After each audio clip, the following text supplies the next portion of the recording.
మలాకి 3:6 భక్సింగ్ గారికి చాలా ఇష్టమైన వాక్యాల్లో ఒకటి, I am the Lord I change not. యెహోవానైన నేను మార్పు లేని వాడను. ఒక కలలుగానే వానని ఒక ప్రధానమంత్రిగా ఆయన మార్చినాడు. ఈ converted the supplanter into a planter of the nation. మోసం చేసిన యాకోబు లాంటి వాడిని దేశము సంస్థాపన చేయటానికి దేవుడు వాడుకున్నాడు. ఈ converted a murder into a most glorious leader. హంతకుడైన మోషే లాంటి వాడిని గొప్ప ప్రవక్తగా దేవుడు వాడుకుంటూ వచ్చినాడు. ఈ కన్వర్టెడ్ ఏ ఫార్మర్, అగ్రికల్చరిస్ట్, వ్యవసాయకుడు, ఎద్దులు కట్టుకొని పొలాన్ని దున్నుతున్న ఏలీషాను God used him, converted him అంటే ప్రాఫెట్, ఓ ప్రవక్తగా మార్చినాడు.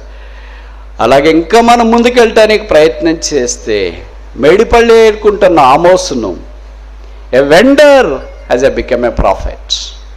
పళ్ళు అమ్ముకునేవాడు తోపుడు బండ్ల మీద తోపుడు బండ్ల మీద గంపలో పెట్టుకొని, తోపుడు బండి అంటే కొద్దిగా హై ఎండ్ బిజినెస్, గంప కంటే గంపలో పళ్ళు అమ్ముకునేవాడిని దేవుడు ప్రవక్తగా మార్చినాడు. ఇంకా మనం కొత్త నిబంధనలకు వస్తే చేపలు పట్టేవారు అపోస్తులు అయ్యారు. దూషకుడు, హింసకుడు, హానికరుడు సంఘాలు నిర్మించేవాడయ్యాడు. గొర్రెల దొడ్డిలో ఉన్న దావీదు దేవుని హృదయానుసారుడయ్యాడు. You are same God during the days of Brother Bakshi, is same today, you will be same in future too. కొంతమంది చూసిన వాళ్ళు అంటున్నారు, బ్రదర్ అప్పటికిప్పటికి ఎంత మారారండి మీరు, జుట్టు తెల్లగా అయిపోయింది. కొంతమందికి వాగ్దానం వచ్చిన వాళ్ళు కూడా ఇక్కడ ఉంటారు, దేవుడు నిన్ను ఏర్పరచుకున్నాను. యోహాను 15:16 వచ్చిన వాళ్ళు కూడా ఉంటారు. ఆయన మనల్ని ఎరిగిన విధానం మన కళ్ళలో నీళ్లు సుడులు తిప్పుతుంది. ఏం చెప్తాడు చెప్పరేంటి, మీరు అంత చేసేది ఇదే కదా. అమాయకంగా ఉండు, కొద్దిగా బ్రదర్ తక్కువ. ప్రభు ఏమంటాడు, ఇశ్రాయేలీయుల చరిత్ర గ్రంథస్థం చేయబడిన చరిత్ర కీర్తి 78వ కీర్తన. ఈ కీర్తన మనం స్థూలంగా 5 విభాగాల కింద చూడవచ్చు. మొదటిది 78వ కీర్తన 6వ వచనం, Psalm 78:6. యథార్థ హృదయాలు కాక దేవుని విషయమై స్థిర మనస్సు లేని వారై తమ పితరుల వలె తిరగబడకయు మూర్ఖతయు తిరుగుబాటును గల ఆ తరమును పోలియుండకయు వారు ఆయన ఆజ్ఞలను. మనకి ఇవన్నీ కొన్ని సంగతులు ఇక్కడ రాయబడుతూ వచ్చినాయి. ప్రభువు మనల్ని కరుణించి మనకు అక్కర కొలది సహాయం చేయాలని కోరుతూ ఉన్నాడు. అందుకని 5వ వచనంలో రాగల తరములో పుట్టబో వారికి లేదా పిల్లలకు దాన్ని ఎరుగునట్లు, పిల్లలకు దాన్ని వివరించున్నట్లు. అలాగే దీనికి 78వ కీర్తన ఎందుకు రాయబడిందంటే, మన తరం మాత్రమే యేసు ప్రభువుతో దేవునితో వచ్చి ఇంకా ఆగిపోకుండా అది నిత్యమైన కట్టడగా మనల్ని వెంబడించే తరాలు, అంటే ఆ తర్వాత వచ్చే తరాలు, ఫ్రమ్ జనరేషన్స్ టు జనరేషన్ దేవుని యొక్క విశ్వాస్యతను వారు గుర్తించాలని, అది పిల్లలకు తెలియచేయాలని జ్ఞాపం చేయబడుతుంది. గాడ్స్ కమాండ్, దేవుని యొక్క ఆజ్ఞ. అందుకే చాలామంది యేసు ప్రభుని ఎరిగిన వారు తమ పిల్లలకి యేసు ప్రభును పరిచయం చేస్తారు. నేను ఎప్పుడు చెప్తుంటా, ఇప్పుడు కూడా చెప్తుంటా, మీ పిల్లలకి 2 ప్రాముఖ్యంగా ఇవ్వాలి.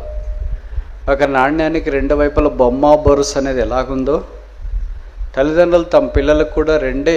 మొదటిది దేవుడు, రెండవది చదువు. చదువు అవ్వకపోతే వ్యాపారం. మరి వాళ్ళకి సేవ పిలుపు ఉంటే సేవ, అది వేరే విషయం. కానీ మరి చదువుకోకుండా సేవకు వస్తున్నాం, అంత మంచిది కాదేమో.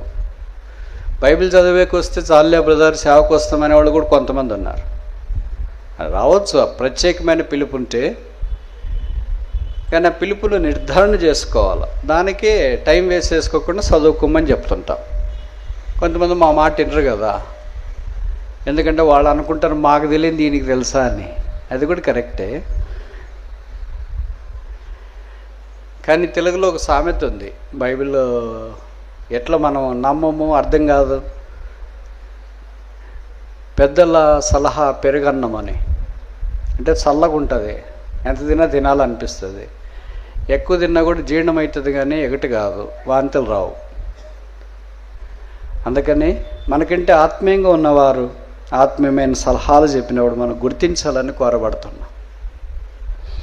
అప్పులు చేసి బండ్లు కొనిస్తారు పిల్లలకి, అప్పులు చేసి చాలా చేస్తారు. మరి అప్పులు చేసి కూడా పిల్లల్ని చదివించే వాళ్ళు కూడా ఉన్నారు. అలాగే మీరు అప్పులు చేసి చదివించమని నేను చెప్పట్లేదు ఇక్కడ నుండి, మీకున్న దాంట్లోనే ప్రయాసపడవచ్చు, కానీ దైవికంగా వారిని సిద్ధపరచవచ్చు. ఈ రెండు చేసేవాళ్ళు, మొదటి చేసేవాళ్ళు తక్కువ ఉంటారు, అంటే దేవుని పరిచయం చేసేవాళ్ళు. రెండోది చేసేవాళ్ళు ఎక్కువ మంది ఉంటారు. మంచిదే, చేయండి, కానీ మొదటిది మానేసి రెండోది చేయకూడదు. వాటిని మానక వీటిని చేయాలి. అండ్ దానికి వాళ్ళు ఏం జవాబు చెప్తారంటే, బ్రదర్ నేను మా పిల్లోళ్ళని బలవంతాన్ని ఏం చేయను బ్రదర్, వాళ్ళకి వయసు వచ్చింది కదా బ్రదర్, టీనేజర్స్ బీటెక్ చదువుతున్నారు, లేదా ఇంకా మిగతా దాంట్లో చదువుతున్నారు, వాళ్ళకి తెలుసుకుంటారు బ్రదర్ రోజులు గడిచే కొలదే. మిగతావన్నీ ఇవ్వలేదా? ఇచ్చినారా లేదా? దేవుడి దగ్గరకు వచ్చేటప్పుడు మాత్రం ఏం చేయరండి. కానీ బైబిల్ చెప్తుంది, you can compel them, you can constrain them. వారిని బలవంతం చేయండి, వారికి ప్రభు ప్రేమను గురించి తెలియచేయండి. చెప్తూనే ఉండాలి. ఎన్రంటే ఎన్రు మరి, అయినా మన పని ఏంటి, మనం చెప్తూనే ఉండాలి. ఇది వాక్యం, దిస్ కమాండ్మెంట్, ఇది దేవుని ఆజ్ఞ. ఈ ఆజ్ఞ ఉల్లంఘించకూడదు. మీకు తెలుసు కదా, నేను కొన్ని ప్రశ్నలు అడుగుతా, జవాబు చెప్పండి. బైబిల్లో ఫస్ట్ సండే క్లాస్ టీచర్ ఎవరు? ఫస్ట్ విబిఎస్ థీమ్ ఏంటి? ఫస్ట్ విబిఎస్ మెయిన్ లెసన్ చెప్పింది ఎవరు? ఫస్ట్ విబిఎస్కి ఎంతమంది అటెండ్ అయ్యారు? ఫస్ట్ విబిఎస్ ద్వారా ఎంతమంది రక్షణ పొందినారు? కొన్ని ప్రశ్నలకు జవాబు చెప్తా, కొన్నిటికి మీరే హోంవర్క్. బైబిల్లో ఫస్ట్ పిల్లల టీచరు లేకపోతే విబిఎస్ ఏర్పాటు చేసిన వ్యక్తి ఎవరంటే 34:11. ఏది ఇస్తారో చూస్తాం. కీర్తన సామ్ 34:11.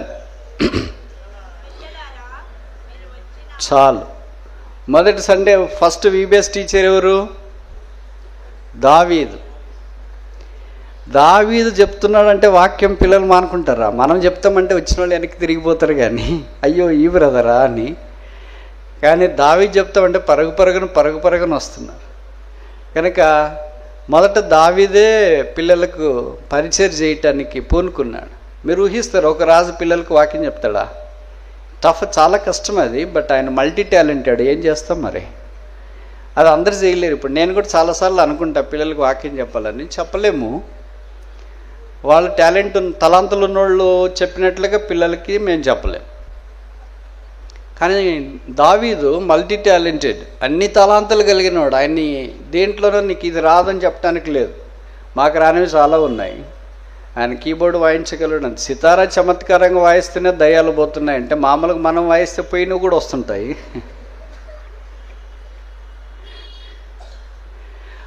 ఆయన పాడితేనే అన్నీ పోతుంటే ఎంత పవర్ఫుల్ చూడండి. రాసింది మాత్రమే కాదు, not only writer, composer, singer, speaker, server and above all humble simple saint. దీనుడు, సామాన్యుడు. అందుకే 138:8 అంటాడు అనుకుంటే, యెహోవా మహోన్నతుడు, ఆయన దీనులను లక్ష్యపెట్టును, గర్విష్ఠులను దూరం నుండి బాగా ఎరుగును. కనుక దావీదు పిల్లల పరిచర్య ఎంత జ్ఞాపం చేసుకునేవాడో చూడండి. అంటే తాను ఎందుకు ఇది రాస్తున్నాడంటే, నేను పిల్లలు బాగా చెప్తే ఏదో చాక్లెట్లు ఇస్తే పోతారని కాదు, తన తర్వాత దావీదు తరాన్ని సిద్ధం చేయాలని. We are not here for only our generation, we are here for future upcoming generations too. మన తరానికి మాత్రమే మనం ఇక్కడ లేము. Every Christian is not living for his present generation but the generations to follow. ప్రతి క్రైస్తవుడు తన తరం మాత్రమే జీవించట్లేదు, కానీ రాబో తరాల కొరకు కూడా జీవిస్తున్నాడు. దావీదుని గురించి చెప్పబడింది కదా అపోస్తుల కార్యాలు 13లో, దావీదు తన దేవుడైన యెహోవా సంకల్పం చొప్పున తన తరం వారికి సేవ చేసి, సేవ ఏమో తరం వారికి చేశాడు. ఇప్పుడు కూడా ఆయన మనం పేరు వాడుకుంటున్నాము. ప్రతి మందిరంలో కనీసం ఒక దావీదు అని ఉంటాడు. ఇక్కడ చాలామంది ఉంటారు. ఆ పేరు క్రైస్తవ లోకానికి ఓ ముద్దు పేరు అయిపోయింది. జీవితాలు అలాగ లేకపోవడం అది వేరే విషయం అనుకోండి, కానీ దేవుడు ఆయన అంత బలంగా వాడుకుంటూ వచ్చినాడు. A king as became a humble person. ఒక రాజు సామాన్యుడిగా, ఎంతమందిని చెప్పొచ్చు కదా రాజు, ఎవరిని చెప్పినా సండే క్లాస్ పిల్లలు వచ్చి తీసుకున్నా, ఆయనే తీసుకుంటున్నా. కనుక పిల్లలారా రండి. థీమ్ ఏంటి? The fear of the lord, యెహోవా యందు. ఈ థీమ్ పెడితే ఎవరన్నా వస్తారా? యేసుక్రీస్తు మంచి రావడం వాడు, ఇట్లా సాధారణ సింపుల్ థీములు పెడితే ఎవరన్నా పిల్లలు వస్తుంటారు. దేవుని వాక్యము, లేకపోతే ఏ దేవుడు మిమ్మల్ని ఏర్పరచుకున్న సాధారణంగా మనకి కొన్ని థీములు ఉన్నాయి కదా, అట్లాంటి థీములు అయితే ఏదైనా పిల్లలకి అర్థమైతే అనుకుంటాం. యెహోవా యందు భయభక్తులు, the fear of the lord, అది మన థీమ్ ఈసారి VBSకి. అంటే చాలా కష్టము. ఎవరో కూడా వచ్చింటారు బ్రదర్, అంత పెద్దది ఎందుకు పెట్టారు బ్రదర్, అంత కాంప్లికేటెడ్, అది ఎక్కడ అర్థమైంది పిల్లలకి? మనకేం భయం లేదు, వాళ్ళకేం భయం వస్తుంది. కానీ దావీదు స్టాండర్డ్ హై, తగిలితే ఢీకొంటే ఏనుగు కుంభకోణానే తగలాలి కదా. అందుకని ఆయన ఆశ ఏంటంటే కీర్తనలో కూడా రాస్తాడు, lead me to the rock that is higher than I.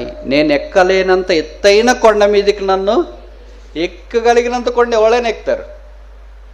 అంటే మనం చేయగలిగిన పని ఎవరైనా చేస్తారు, చేయలేనంత పని. Lead me to the rock that is higher than I, not lower than me or equal to me. నాకు సమానమైంది, నాకు కింద ఉండేది కాదు, నేను ఎక్కలేనంతది నన్ను నడిపి. నేను ఎక్కలేను, నా చేత కాదు, కానీ ఎక్కాలని ఆశ ఉంది. మరి ఎవరు ఎక్కిస్తారు? మీరే. దావీదు మొట్టమొదటి VBS టీచర్, పిల్లల్ని పిలిచినాడు. తర్వాత దావీదు ద్వారా దేవుడు ఆ థీమును కూడా జ్ఞాపం చేయాలని కోరుతూ ఉన్నాడు. కనుక ఆయన ఎలాంటి పిల్లలను తయారు చేస్తున్నాడు అమ్మా?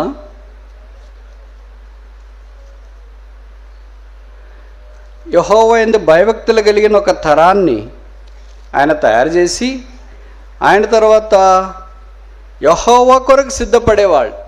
ఎలాంటి వాళ్ళు? ఎట్లుంటారు? మన మాదిరే.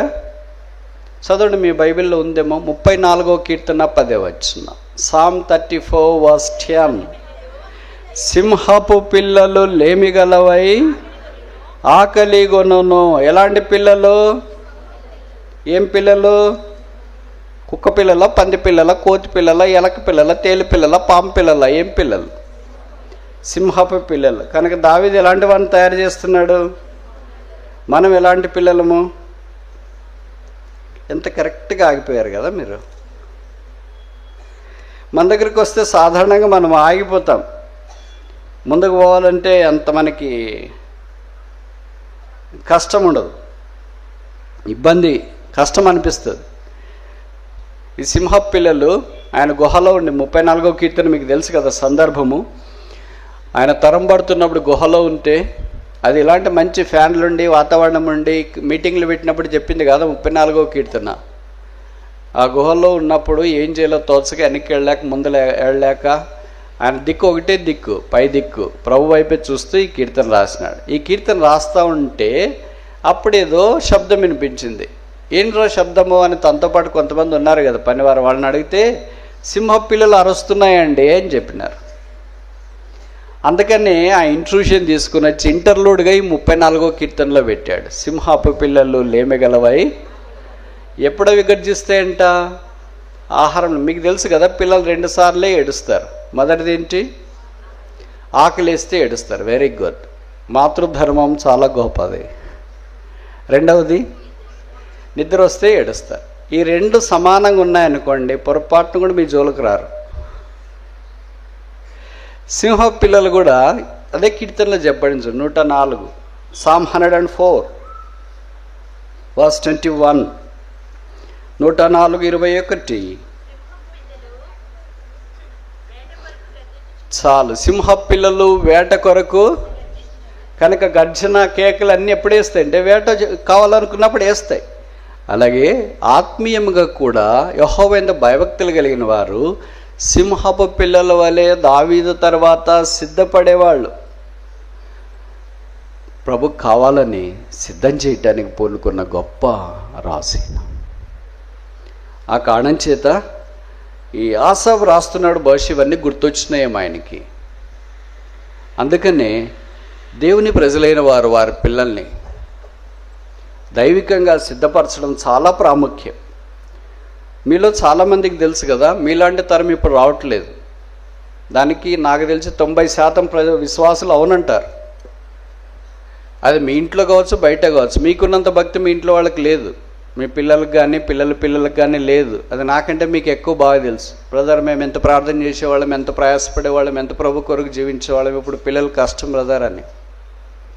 కష్టం అందరికి రావాలంటే కష్టం. వచ్చినా కానీ కింద కూర్చోరు, పైన ఎక్కడో కుర్చీలో కూర్చోవాలనుకుంటారు. ఎందుకంటే స్లిమ్ ఫిట్ వేసింటారు కదా. స్లిమ్ ఫిట్ కింద కూర్చునేకి రాదు వాళ్ళకి. ఎందుకు అట్లా వేసుకొని వస్తారంటే మరి కింద కూర్చోవడం కష్టం, బయటికి స్లిమ్గా కనిపించాలి కదా. బయటికి స్లిమ్గా కనిపించాలనేది ఉంది కానీ బయటికి స్పిరిచువల్గా కనిపించాలనేది ఉందే. You want to be slim physically but spiritually dead. ఆత్మీయంగా చనిపోయిన దౌర్బల్యతలో ఉన్నారు. మేము రాబోయే తరము స్లిమ్ తరం కాదు. We are not having holding or meetings like this to prepare a slim generation but a spiritual generation. Slim generation మేము ప్రిపేర్ చేయడానికి ఇలాంటి ఏర్పాట్లు, కూడికలు లక్షలు ఖర్చు పెట్టి చేయట్లేదు. దైవికమైన తరాన్ని సిద్ధం చేయాలనేది భారం.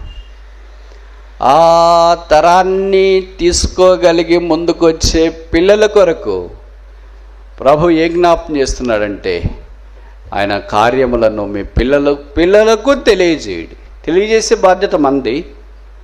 ఆ తర్వాత ప్రభువు వారిని కాపాడి భద్రపరుస్తాడు. నీళ్ళ మీద వేయబడిన ఆహారము వ్యర్థం కాదు.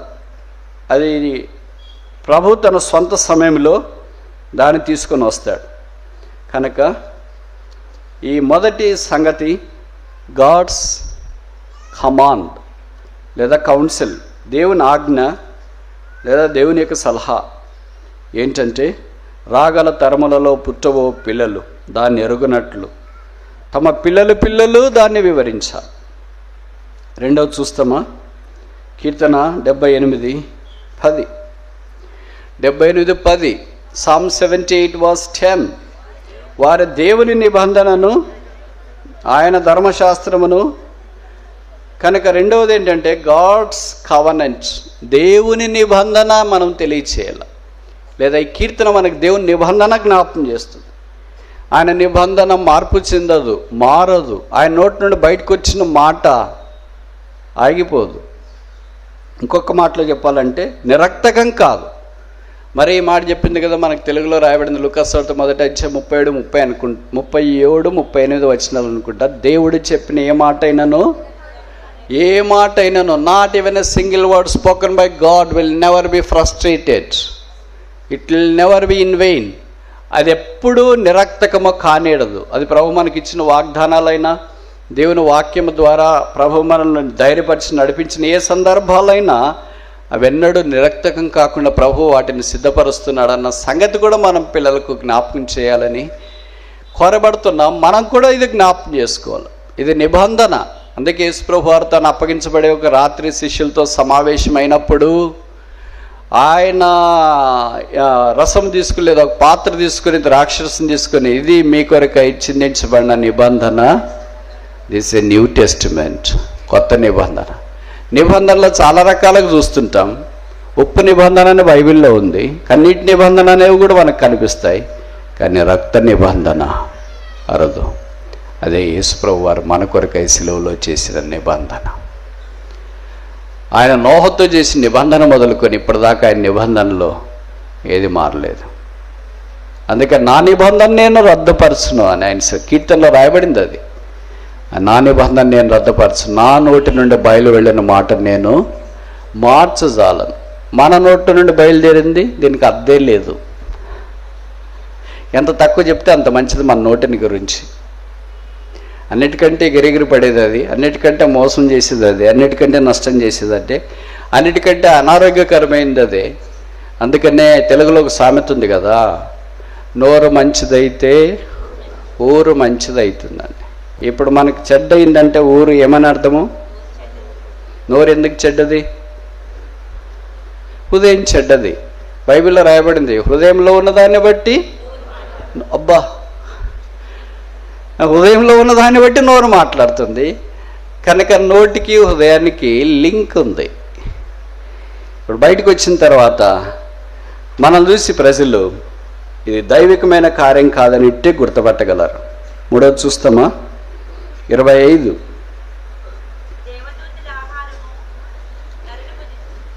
దేవదూతల ఆహారము నరులు భుజించిరి, భోజన పదార్థములను ఆయన వారికి సమృద్ధిగా పంపాను. మనం చేస్తే ఎలాగుంటుంది?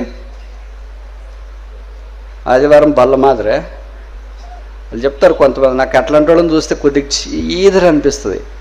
మనం భోజనం చేసే కౌంటర్ల దగ్గరికి పోయి కొద్దిగా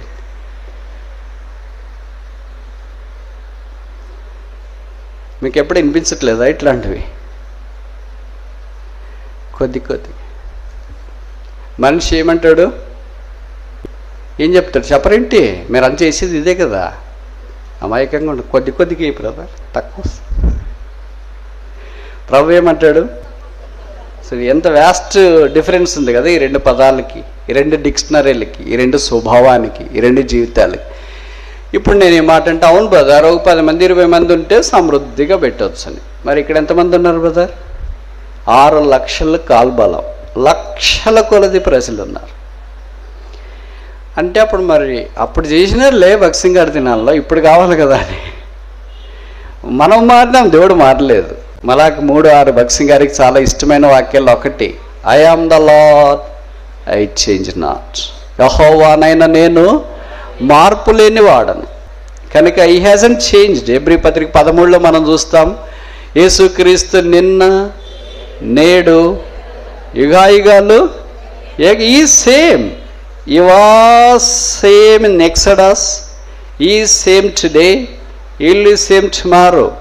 He was same God during the days of Brother Bakshi, He is same today, He will be same in future too. ఇశ్రాయేలు చరిత్రలో ఆయన అదే రకంగా ఉన్నాడు, ఇప్పుడు మన చరిత్రలో అదే రకంగా ఉన్నాం, మన దినాల్లో అదే రకంగా ఉన్నాం, రాబో దినాల్లో కూడా ఆయన అదే రకంగా ఉంటాడు. ఆయనలో ఏం మార్పు ఉండదు, మనం మారుతాం. కొంతమంది చూసిన వాళ్ళు అంటున్నారు, బ్రదర్ అప్పటికిప్పటికి ఎంత మారారండి మీరు, జుట్టు తెల్లగా అయిపోయింది, ఇంకా రకరకాలుగా మాట్లాడుతున్నాం. మన అందరూ మారుతాం, వయసును బట్టి కాలక్రమేణా మారుతాం. This is a mortal body, ఇది క్షయమైన శరీరం, షెల్స్. దీంట్లో ఉన్న కణాలన్నీ మృగ్యమైపోతుంటాయి రోజులు గడిచే కొలది. అందుకే ఆలోచిస్తే ఒకరోజు ఖచ్చితంగా పెట్టి తయారు చేయాల్సిందే, ఖచ్చితంగా ఇతరులు వచ్చి ఫోటో తీసుకోవాల్సిందే, ఖచ్చితంగా ఏడవలసిందే. Is it all the meaning of the life? అంతే నా జీవితం అంటే. అట్లా అనిపించినప్పుడు ఏమనిపిస్తుంది, మళ్ళీ నేను చిన్నోడే వింటే ఎంత బాగుండవు, మళ్ళీ సండే క్లాస్కి వెళితే ఎంత బాగుండు, ఇంకా కొన్ని రోజులు బ్రతకొచ్చు కదా. జీవితం అంటే, ప్రాణం అంటే ఎంత ఆశ. కానీ ప్రభుకు స్తోత్రాలు, క్రైస్తవునికున్న శుభప్రదమైన నిరీక్షణ ఏంటంటే మరణం తర్వాత జీవం ఉంది. అందుకనే ఈ క్షయమైన గుడారం, క్షయమైన శరీరం, క్షయమైన దేహం ఓ రోజు మనం విడిచిపెట్టిన తర్వాత అక్షయమైన దేవునితో ఉండటానికి, వాడబారని మహిమారాజ్యంలోనికి మనం ప్రవేశించినై ఉన్నాం. ఆ మహిమా దేహముతో ఆయనతో పాటు మనం సదాకాలం ఉండే దినాలు. దేవదూతల ఆహారం వారు భుజించి తృప్తిగా తినరి. Everything was sufficient. వారు కొరత లేకుండా తింటూ వచ్చినారు. ప్రభు ఏదైనా మనకు సమృద్ధిగా అనుగ్రహించేవాడు. గాడ్స్ కేర్, దేవుని యొక్క సదుపాయం లేకపోతే సహాయం. 4 చూస్తామా? 68 78వ కీర్తన 68వ వచనం.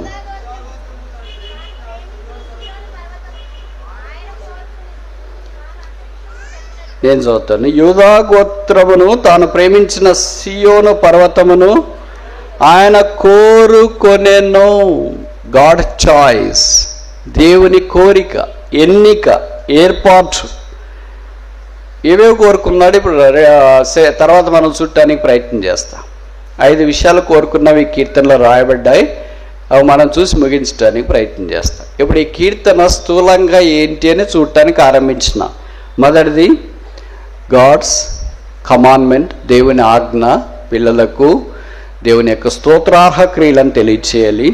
రెండవది గాడ్స్ కవనెంట్, దేవుని నిబంధన, అది మనం ఎప్పుడు జ్ఞాపకం ఉంచుకుంటూ ముందుకు సాగాలి. మూడవది గాడ్స్ కేర్, దేవుని యొక్క సదుపాయము, ఏర్పాటు, జాగ్రత్త, పట్టింపు. నాలుగవది గాడ్స్ చాయిస్, దేవుని ఎన్నిక. ఐదవది ఆఖరిది 69వ వచనం, Psalm 78 verse 69. ఆఖరి వరుస నేను చదువుతా. ఆయన తన పరిశుద్ధ మందిరమును, గాడ్స్ కన్స్ట్రక్షన్, దేవుని నిర్మాణం. ఈ 5 భాగాలుగా ఈ కీర్తన మనం విభజించినాం. ఆ భాగమే మనం ఇందాక చదివినాం. గాడ్స్ చాయిస్, దేవుని ఎన్నిక. The choice of God is sovereign and the choice of the God took place before the world began. దేవుని ఎన్నిక సార్వభౌమైనది. అది జగదుత్పత్తి మొదలుకొని వధించబడిన దేవుని గొర్రెపిల్ల మన కొరకై భూమి మీదకి రాకును మునిపే, దేవుడు లోకం పుట్టక మునిపే మనల్ని ఎన్నిక చేసుకున్నాడు. ఎవరన్నా మాట్లాడేవాళ్ళు, లాజిక్ మాట్లాడేవాళ్ళు, how God knows you before your born. నువ్వు పుట్టక మునిపే దేవుడు నేను ఎలాగ ఏర్పాటు చేసుకున్నాడు. ఇది అర్థం కాదు, మర్మం. This a mystery. We cannot even imagine. దాన్ని ఊహించుకోలేము. మనకి వెనక 2-3 తరాల కంటే ఎక్కువ పోలేము మనం. మా తాతగారి పేరు ఏంటి, మీ నాన్నగారి పేరు ఏంటి చెప్తారు. మీ తాతగారి పేరు ఏంటి అంటే బహుశా చెప్పచ్చు. మీ తాత పేరు మైండ్ బ్లాంక్. ఇంకా అలాగే చివరి దాకా, ఆదాము దాకా పోతే అన్నీ బ్లాంక్ అయిపోతాయి. కానీ దేవుడు ఎలాగ ఏర్పాటు చేసుకున్నాడు అనేది ఎఫెసీ పత్రిక 1వ అధ్యాయంలో, the lord has chosen us in Christ before the world began. లోకం పుట్టక మునిపే యేసుక్రీస్తులో దేవుడు మనల్ని ఏర్పాటు చేసుకున్నాడు. ఆయన ఎరిగి ఉన్నాడు మనల్ని. ఆదాము పుట్టక మునిపే ఆయన ఎరిగి ఉన్నాడు. హేబేలు వధించబడక మునిపే ఆయన ఎరిగి ఉన్నాడు. నోహు దేవునితో నడవక మునిపే ఆయన ఎరిగి ఉన్నాడు. హనోకు దేవుని ద్వారా నడిపించబడక మునిపే ఆయన ఎరిగి ఉన్నాడు. అబ్రహాము, ఇలా వరుసగా పేర్లు తీస్తూ ఉంటే ఆయన మనల్ని ఎరిగిన విధానం మన కళ్ళలో నీళ్లు సుడులు తిప్పుతుంది. దేవుని యొక్క ఎన్నిక నా మీదకి కూడా వచ్చింది, మన మీదకి వచ్చింది. మనకంటే జ్ఞానులు ఉన్నారు, గొప్పవారు ఉన్నారు, తెలివైన వారు ఉన్నారు, ఘనులు ఉన్నారు, శ్రేష్ఠులు ఉన్నారు. వాళ్ళ మీదకి ఎన్నిక రాలేదు. అందుకే ఈ కాన్సెప్టే అపోజిట్ పౌలు తీసుకొని 78వ కీర్తనలోని కాన్సెప్ట్ కొరింథీయులకు రాసిన మొదటి పత్రిక వచనాల్లో వివరిస్తాడు. చాలామంది ఏర్పాటు చేయబడలేదు, కానీ అజ్ఞానులు ఏర్పాటు చేయబడ్డారు జ్ఞానులను సిగ్గుపరచడానికి. బలహీనులు ఏర్పాటు చేయబడ్డారు బలవంతుల్ని సిగ్గుపరచడానికి. పేదలు ఏర్పాటు చేయబడ్డారు, ధనవంతులు. అలాగే బేస్, నీచమైన వారు, ఎన్నిక లేని వారు ఏర్పాటు చేయబడ్డారు. ద చాయిస్, దేవుని యొక్క ఏర్పాటు మన మధ్యలోనికి వచ్చింది. నీచులైన వారిని కూడా దేవుడు ఏర్పాటు చేసుకున్నాడు. ఇది ఆశ్చర్యకరం. నీచులు, ఈ choice fell upon base people like you and I. ఇలాంటి నాలాంటి నీచుల మీదకి వచ్చింది. ఆయనకి రాజులు ఉన్నారు ఎన్నిక చేసుకోవాలంటే, జ్ఞానులు ఉన్నారు ఎన్నిక చేసుకోవాలంటే, గొప్పవారు ఉన్నారు ఎన్నిక చేసుకోవాలంటే, సామంతులు ఉన్నారు ఎన్నిక చేసుకోవాలంటే, ఆయన ఎన్నిక మన మీదకి వచ్చింది. అందుకే ఆయన మనల్ని ఏర్పాటు చేసుకోవటానికి ఇష్టపడ్డాడు. God choice is not based upon merit but based upon his mercy. దేవుని ఎన్నిక మన సామర్థ్యం మీద, అర్హతల మీద ఆధారపడలేదు, ఆయన కనికరం మీద ఆధారపడింది. అందుకే ఆ ఎన్నికలో క్రీస్తు యేసు ద్వారా మనం వచ్చినాం. ఈ 78వ కీర్తనలో అలాంటి ఎన్నికలు 5 ఉన్నాయి. ఇది సమయ హద్దుబాటుని బట్టి నేను 3 మీకు జ్ఞాపకం చేయాలని కోరుతున్నా, ప్రయత్నం చేస్తాం. మొదటిది 78వ కీర్తన 60వ వచనం, 78-60. Psalm 78 verse 80. షిలోహు మందిరమును తాను మనుషులలో సంస్థాపన చేసిన గుడారమును ఆయన సో స్ట్రేంజ్ కదా, చాలా వింతగా ఉంటుంది. విడిచిపెట్టెను, ఎస్ ఫర్సేకన్ దిస్, అబాండన్డ్. మీరు రైల్వే స్టేషన్ పక్కన అటు ఇటు వెళ్ళేటప్పుడు చూస్తే కొద్ది స్టేషన్ దాటిన తర్వాత కొన్ని పాత గదులు విడిచిపెట్టబడండి, దానికి పేరు రాసింటారు అబాండన్డ్, విడిచిపెట్టబడింది. దాని తలుపులు కిటికీలు అన్నీ తీసుకెళ్ళి ఎవలోకలు తీసుకెళ్ళి ఉంటారు. అది నిర్మానుష్యంగా ఉంటుంది, దాన్ని పట్టించుకునే వాళ్ళు ఎవరు లేరు. That's called the abandoned room, విడిచిపెట్టబడిన గది. షిలోహు అంటే పీస్ బ్రింగర్, సమాధానం తెచ్చున్నది అని అర్థం. హన్నా షిలోహులోనే ప్రార్థన చేసింది, ఎలీ షిలోహులోనే ఉండేది. సమూయేలు మొదటి గ్రంథము 6వ అధ్యాయంలో మనం చూస్తాం. మరి షిలోహుని ఎందుకు వదిలిపెట్టినాడు? దేవుని మనసు అనేవాళ్ళు వదిలేసినారు. దేవుని మనస్సు వదిలేస్తే ఏమైపోయింది? Glory departed. ఈకాబోదు, a person who allows the lord's glory to depart, God will depart from him. ఈ మాట చెప్పడం చాలా విషాదం. ఆయన బైబిల్లో రాసినారు. ఏ వ్యక్తి అయితే దేవుని మహిమ వెళ్ళిపోవటానికి అనుమతిస్తాడో దేవుడు ఆ వ్యక్తిని కూడా విడిచిపెడతాడు. Because is least concern about the God's glory, God is also least concern about that person. దేవుని మహిమను గురించి ఆ వ్యక్తి చాలా తక్కువగా చులకనగా అభిప్రాయపడ్డాడు కనుక దేవుడు షిలోహునే విడిచిపెట్టినాడు. మరి విడిచిపెట్టి ఏమి ఏర్పాటు చేసుకున్నాడు? బైబిల్లో రాయబడుతూ వచ్చింది, సియోనును ఏర్పరచుకున్నాను, యెరూషలేముని ఏర్పాటు చేసుకుని. ఇప్పుడు సమార్థబాటుని బట్టి మనం వాక్యాలన్నీ చూడట్లేదు. So God's choice of the place, ఒక స్థలాన్ని దేవుడు ఎన్నిక చేసుకున్నాడు. ఏంటా యెరూషలేం, ఏంటా సియోను? యెరూషలేం, సియోను ఇవన్నీ దగ్గర దగ్గర పదాలు. ఇప్పుడు నేను అవన్నీ చెప్పట్లేదు, కానీ ఈ చాయిస్ మాత్రం చెప్పడానికి ప్రయత్నం చేసిన. God choice of a place, దేవుని ఏర్పాట్లో ఎన్నికలో ఉన్న స్థలం, అదే షిలోహులో నుండి ఆయన సంస్థాగతమైన ఈ స్థలము సియోను దగ్గరకు తోడుకొని వచ్చిన. రెండవది చూస్తామా? 68వ కీర్తన, మన్నించండి, 78వ కీర్తన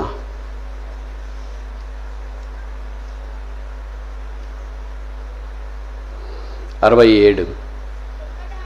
పిమ్మట ఆయన యోసేపు గుడారమును అసహించుకునెను, ఎఫ్రాయిము గోత్రమును కోరుకోలేదు. మరి ఎవరిని కోరుకున్నాడంటే కింద రాశాడు, యూదా గోత్రము. God choice of people. ప్రజలు ఆయన చాయిస్లోకి ఇప్పుడు రెండవది. ఎందుకు ఎఫ్రాయిము యోసేపు గుడారం అంటే అక్షరానుసారంగా యోసేపు అని కాదు. ఇక్కడ యోసేపుకి 2 కుమారులు, మీకు తెలుసు కదా, మనషే, ఎఫ్రాయిము. కనుక ఆ కుమారుల గురించిన ప్రస్తావన ఇక్కడ. యోసేపు గుడారం అంటే not literally Joseph, but Sons of Joseph, యోసేపు కుమారులు. అందుకే కుమారుని పేరు ఇక్కడ చివరిలో రాశాడు కదా. ఏ కుమారుడు? ఎఫ్రాయిం. ఎఫ్రాయిము గోత్రము. యేసు ప్రభువారు ఆయన ఎందుకు దేవుడు నిరాకరించినాడు? ఎందుకు చాలా మంచోళ్ళే. ఆ గోత్రంలో నుండి 2 గొప్ప వ్యక్తులు వచ్చినారు. మీకు పేర్లు గుర్తుంటే చెప్పండి. ఎఫ్రాయిము గోత్రములో నుండి 2 గొప్ప వ్యక్తులు వచ్చినారు. ఆ 2 పేర్లు కూడా మీకు బాగా తెలుసు. మీరు చెప్తాను, నేను చెప్పాలా? యెహోషువదే గోత్రం, గిద్యోనిదే గోత్రం. ఎఫ్రాయిము గోత్రములో ఆయనకి ఇష్టమైన గొప్ప వ్యక్తులు వచ్చినారు. ఆడదాకా బాగుంది, వాళ్ళు బాగా చేస్తూ వచ్చినారు. తర్వాతే కదా ప్రాబ్లము. తర్వాత ప్రాబ్లం వచ్చినప్పుడు వాళ్ళు కంటిన్యూ చేయలేకపోయినారు. They are unable to transcend the devotion. వారికి ఉన్న దైవభక్తి, వారి గోత్రములో ఉన్న దైవభక్తి, వారు దాన్ని తిరిగి కొనసాగించలేకపోయినారు. ఇది మనకు స్థూలంగా నేర్పే పాఠం ఏంటంటే, any disconnection with the devotion will make us disconnected with God. దేవుని యొక్క భక్తి మర్యాదలు ఆ తరంలో నుండి ఇలాగ వరుసగా రావాలో చేయని వల్లే. ఎక్కడైనా డిస్కనెక్ట్ అయితే ఇక్కడ కూడా డిస్కనెక్ట్. ఇది మరి వాక్యంలో రాసినది విషాదకరం. ఇప్పుడు యూదా గోత్రాన్ని ఆయన ఎన్నిక చేసుకున్నాడు. సో మొదటిది గాడ్ చాయిస్ ఆఫ్ ప్లేస్. దేవుడు షిలోహును విస్మరించి సియోన్ని ఏర్పాటు చేసుకున్నాడు. అది ప్లేస్, స్థలానికి సంబంధించి. రెండవది ఏంటి? పీపుల్, మనుషులు ఎవరు కావాలో? మరి ఎఫ్రాయిం గోత్రికులు వద్దు, మనష్షే గోత్రికులు వద్దు. Because they have lived against the plan of God. దేవుని యొక్క ప్రణాళిక వారు దూరంగా జీవించినారు, వ్యతిరేకంగా జీవించినారు, తిరుగుబడి జీవించినారు. అందుకని యూదా గోత్రం మీద మనసు వచ్చింది. దేవుడు యూదా గోత్రాన్ని ఏర్పాటు చేసుకున్నాడు. తర్వాత 3వ ఛాయిస్ చూసి ముగిస్తామా?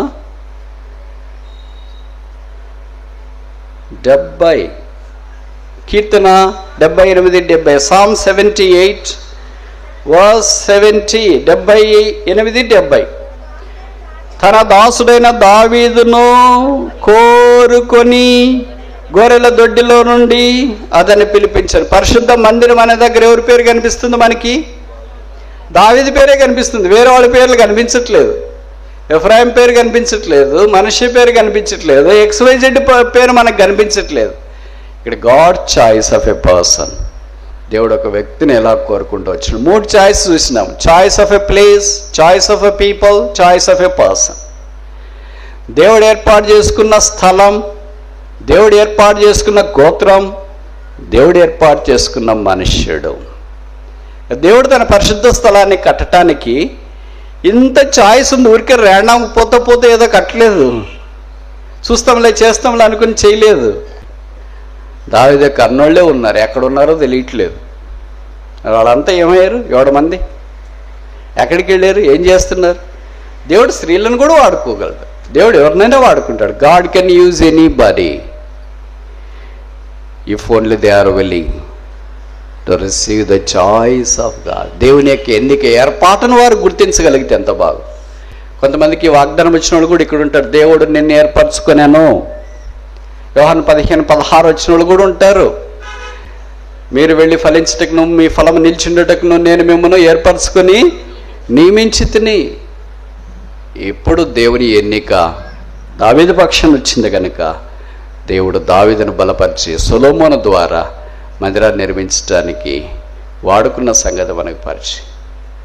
అయితే నిర్గమకాండ దినాల్లోనైతే 25 మనం చూస్తాం. Let them make May sanctuary that I may dwell among them. నేను వారి మధ్య నివసించినట్లు వారు నాకు పరిశుద్ధ స్థలమును నిర్మింపవలను. ఈ పరిశుద్ధ స్థలము లేదా పరిశుద్ధ మందిరము, శాంక్చురీ, టెబర్నకెల్ ఇవన్నీ పర్యాయ పదాలు. దేవాలయము, ప్రత్యక్ష గుడారము, దావీదు గుడారం ఇవన్నీ పర్యాయ పదాలుగా వాడబడుతున్నాయి కొత్త నిబంధనలో. దీని అంతటికీ సంఘము, క్రీస్తు సంఘము, యేసు సంఘము, జోముగల సంఘము అనే పదం వాడబడుతూ వచ్చింది. యేసుప్రభువే చెప్పినాడు, ఆయన శరీరం, దిస్ ఈజ్ మై బాడీ.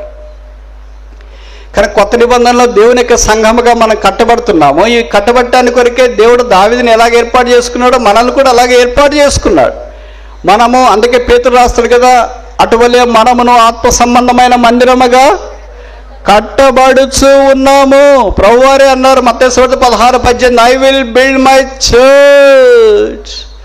దావీదు పాత నిబంధనలో దేవుని మందిరాన్ని కట్టడానికి దేవుడు వాడుకోగలిగితే కొత్త నిబంధనలో దావీదు కుమారుడు, యూదా గోత్రపు సింహము, యేసుక్రీస్తు ప్రభువారు. దావీదులో అయితే పొరపాట్లు ఉన్నాయి. దావీదు కుమారుడని యేసులో ఒక్క విషమంతా కూడా పొరపాటు లేదు. దావీదు అయితే తప్పక ఇతరులతో మాట్లాడిండొచ్చు. దావీదు కుమారుడని యేసుక్రీస్తు ప్రభు యొక్క నోట్లో నుండి బయటకు వచ్చింది దయగలిగిన మాటలు. దావీదు అయితే యుద్ధం ద్వారా అనేక మందిని సంహరించిండవచ్చు. దావీదు కుమారుడు యోసు అయితే పాపక్షమాపణ ద్వారా అనేక మందిని సమకూరుస్తూ వచ్చినాడు. ఇదిగో దావీదు కంటే గొప్పవాడు ఇక్కడ ఉన్నాడు. ఆయన పేరు యేసుక్రీస్తు. కొత్త నిబంధనలో మనం ఆ యేసుక్రీస్తు రక్తం ద్వారా కడగబడి పరిశుద్ధపరచబడి దేవుని యొక్క సంఘముగా, రాజులైన యాజక సమూహముగా చేయబడుతూ వచ్చిన ఇప్పుడు ప్రభు మనల్ని వ్యక్తిగతంగా, కుటుంబముగా, సంఘముగా, సార్వత్రిక సంఘముగా కట్టుచూ ఉన్నాడు.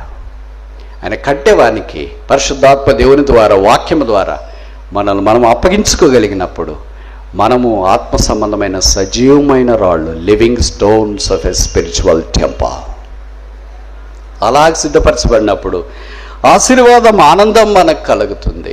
కనుక దేవుడి దినాన మనల్ని కూడా వాడుకుంటున్నాడని తెలియజేస్తూ ఉన్నాం. ఇప్పుడు ముగించక మనపు సంగతి ఏంటంటే, గొర్రెల దొడ్డిలో నుండి దావీదును దేవుడు తీసుకుని వచ్చి, అంతరిక్షం ఎక్కడ, దావీదు ఎక్కడ, భూమి ఎక్కడ, దావీదు ఎక్కడ.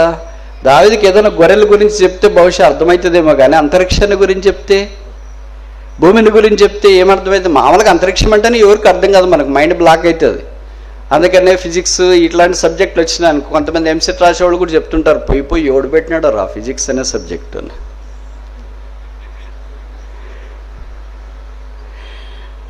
సో అది ఎప్పటికీ అలాగే ఉంటుంది. That's a physics. ఏదైతే అర్థం కాదో దట్స్ ఎ ఫిజిక్స్, ఏదైతే అర్థమైతే దట్ ఈస్ ఎ సైన్స్.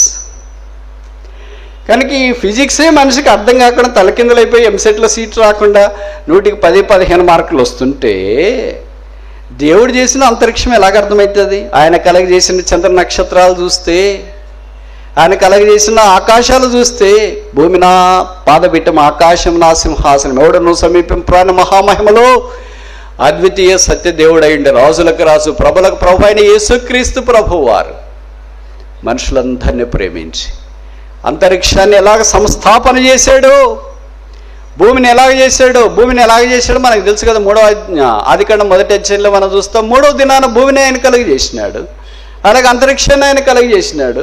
భూమిని అంతరిక్షాన్ని గురించి కలగజేసిన మాట్లాడటానికి ఒక అధ్యాయం జరిపోయింది. అయితే ఆయన నిర్మించి ఆత్మ సంబంధమైన సంఘం అనే దానికి మత్తయి సువార్త 16వ అధ్యాయం మొదలుకొని ఇప్పటిదాకా ఇంకా జరుగుతూనే ఉంది, ఇంకా ముగించబడలేదు. ఇప్పుడు చెప్పండి, అంతరిక్షము భూమి ఎక్కువ ఒకవైపు, యేసుప్రభు సంఘం పరిశుద్ధ స్థలం ఒకవైపు, పరిశుద్ధ మందిరం ఒకవైపు, ఏది ఎక్కువ? మన దృష్టిలో బహుశా చూసిన వెంటనే మైండ్ బ్లోయింగ్, గూస్ బంప్స్. ఈ భూమిలో గోదావరి చూస్తే అబ్బా అఖండ గోదావరి చూస్తే 2 కాళ్ళు చాలవరా, ఎందుకు చాలవరా అని పక్కన అడిగితే ఏం చెప్తావురా, సంక్రాంతికి కోడి పందాలు.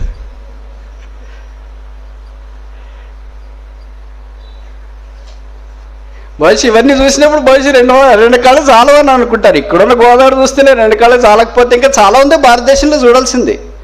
అండమాన్ నికోబార్ ఐలాండ్స్ సంగతి ఏంటి, జమ్మూ కాశ్మీర్ సంగతి ఏంటి, నార్త్ ఈస్టర్న్ స్టేట్స్ కాలింపాంగ్ అవన్నీ సంగతి ఏంటి, కేరళ గాడ్స్ ఓన్ కంట్రీ సంగతి ఏంటి, ఇలాగ ఒక దాని గురించి అంతెందుకు, మన విశాఖ దగ్గర ఉన్న ఆరబోసిన అందాల పరుపు అరకు లోయ, ఇక్కడ చూస్తుంటేనే కళ్ళు చెమ్మగిల్లుతూ ఉంటే ఏం సృష్టి ఇది, మైండ్ బ్లోయింగ్. అసలు ఫోటోలు మెమరీ అయిపోతుంది నీ మొబైల్ ఫోన్లో ఉన్న Pro 16 యాప్లో. ఇంక భూమి అంతా చూస్తే భూమిలో 70% సముద్రము కప్పేసింది, 30% భూమి ఉంది. 30% భూమిలోని చూస్తేనే ఇంకెప్పుడు జీవితం తక్కువ వస్తుంది, ఇంక అంతరిక్షం ఎప్పుడు చూసేది? ఇలాంటి దేవుడు భూమి మీద చెత్త చెదారము నీచులము తృణీకరించబడిన వాళ్ళము దౌర్భాగ్యము చెడిపోయిన మనల్ని ఆయన రక్తం ద్వారా కొన్ని కడిగి పరిశుద్ధపరిచి ఆత్మ సంబంధమైన సంఘముగా మందిరముగా కట్టుచున్నాడు. దానికి ఆయన ఎన్నిక అసాధారణమైంది. బైబిల్లో మనం చూస్తే ఆయన ఎవరినైనా వాడుకోగలడు. అందుకనే ఈ converted is a best converter. ఈ కన్వర్టెడ్ జోసెఫ్ డ్రీమర్ ఇంటే ప్రైమ్ మినిస్టర్. ఒక కలలుగానే వానని ఒక ప్రధానమంత్రిగా ఆయన మార్చినాడు. ఈ కన్వర్టెడ్ ద సప్లాంటర్ ఇంటే ప్లాంటర్ ఆఫ్ ద నేషన్. మోసం చేసిన యాకోబు లాంటి వాడిని దేశము సంస్థాపన చేయటానికి దేవుడు వాడుకున్నాడు. ఈ converted a murder into most glorious leader. హంతకుడైన మోషే లాంటి వాడిని గొప్ప ప్రవక్తగా దేవుడు వాడుకుంటూ వచ్చినాడు. ఈ కన్వర్టెడ్ ఏ ఫార్మర్, అగ్రికల్చరిస్ట్, వ్యవసాయకుడు, ఎద్దులు కట్టుకొని పొలాన్ని దున్నుతున్న ఏలీషాను God used him, converted him అంటే ప్రాఫెట్, ఓ ప్రవక్తగా మార్చినాడు. అలాగే ఇంకా మనం ముందుకెళ్ళటానికి ప్రయత్నం చేస్తే మేడిపల్లి ఏరుకుంటున్న ఆమోసును a vendor as a become a prophet. పళ్ళు అమ్ముకునేవాడు తోపుడు బండ్ల మీద తోపుడు బండ్ల మీద గంపలో పెట్టుకొని, తోపుడు బండి అంటే కొద్దిగా హై ఎండ్ బిజినెస్, గంప కంటే గంపలో పళ్ళు అమ్ముకునేవాడిని దేవుడు ప్రవక్తగా మార్చినాడు. ఇంకా మనం కొత్త నిబంధనలకు వస్తే చేపలు పట్టేవారు అపోస్తులు అయ్యారు. దూషకుడు, హింసకుడు, హానికరుడు సంఘాలు నిర్మించేవాడయ్యాడు. గొర్రెల దొడ్డిలో ఉన్న దావీదు దేవుని హృదయానుసారుడయ్యాడు. This is what the cross of Jesus Christ converts. యేసు యొక్క సిలువ మనిషిని అలాగ మార్చేస్తుంది. ప్రభు నిన్ను కూడా మార్చాలని కోరుతున్నాడు. నీకు ఇష్టమైన నీ చదువు కాదు ఆయనకు కావాల్సింది, కులం కాదు, డబ్బు కాదు, ధన ధర్మాలు కాదు, గొప్పతనం కాదు. నీకు కావాల్సింది ప్రభువా ఇదిగో నేనున్నాను. అది వ్యవసాయకుడు మొదలుకొని గంపలో పండ్లు ఏరుకొని అమ్మే వ్యక్తితో మొదలుకొని గమాలియేలు పాదాల దగ్గర విద్యను అభ్యసించే వాణిని కూడా ఆయన మార్చగలడు. That is the sovereign choice of God. దేవుని యొక్క సార్వభౌమ ఎన్నిక అది. ఆ ఎన్నికలో మనం ఉండగలిగితే ఎంత బాగుంటుంది. ప్రభువా, నన్ను మార్చు, నన్ను వాడుకో, నన్ను ఖర్చు, నన్ను వినియోగించుకో. నేను నా తరం వారికి సేవ చేసి రాబో తరాలకు కూడా నిన్ను సేవించినట్లుగా సిద్ధం చేయి. యెహోవా తన పరిశుద్ధ మందిరమును నిర్మించెను.